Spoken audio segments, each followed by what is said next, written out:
Hello, hello, hello. Hello Philippines. Hello world. Panibagong buhay, panibagong pag-asa. Ito po si Kalabs TV Vlog, ang sa inyo'y bumabati. Charot. Another day, another vlog na naman tayo. Halos araw-araw na tayong gumagawa ng vlog. Dahil sa kagustuhan nating kumita sa malinis na paraan. Diyos ko po, Rudy. Sa malinis talaga, bakit? May marumi ba? Merong marumi Meron nga riyan, kumikita ng malaki, pero scammer naman. Ilang beses na akong na-scam. Lalo na sa Facebook na yan. Diyos ko po, Rudy.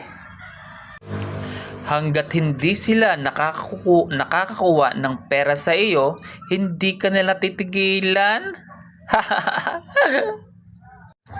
Kaya kayo mga kalabs, aral na sa inyo itong nangyayari sa akin. Ito ang na-experience ko. Dahil sa kagustuhan kong kumita ng malaki, pati panggamot ko sa stroke na dali.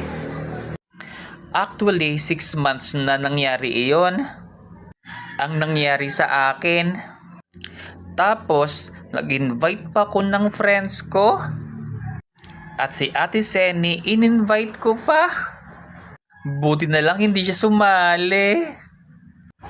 Ako lang. Diyos ko po, Rudy. Bakit ba naikukwento ko pa sa inyo? Nakakasira lang ng good vibes. Aral na rin sa akin ito. Huwag tayong magangad ng malaking pera. Kung para sa atin ang biyaya na yan, hayaan yung bumagsak sa palad ninyo. O bumalik na lang tayo kay Kokak. Ay, Kokok pala. Buti pa si Kokok, walang problema. Ang problema ni Kokok, habang lumalaki siya, nakakaisip tuloy akong iluto siya. Lalo na kapag wala na akong pang-ulam. Charot!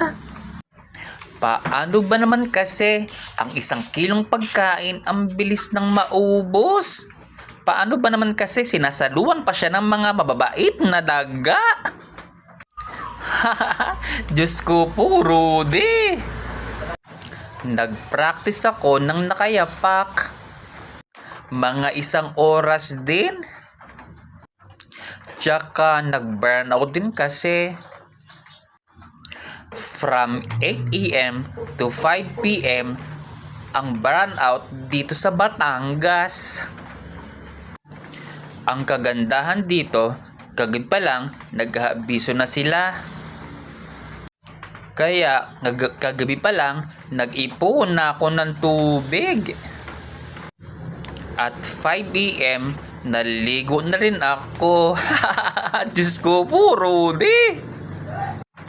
Ang aga kong maligo. Madaling araw pa lang. Dahil ngayon ay Sabado, araw ng pagsamba. Para mamayang hapon, nakaligo na ako. Diyos ko po, Rudy.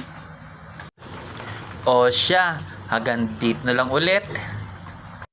Sa susunod ulit na mga vlog.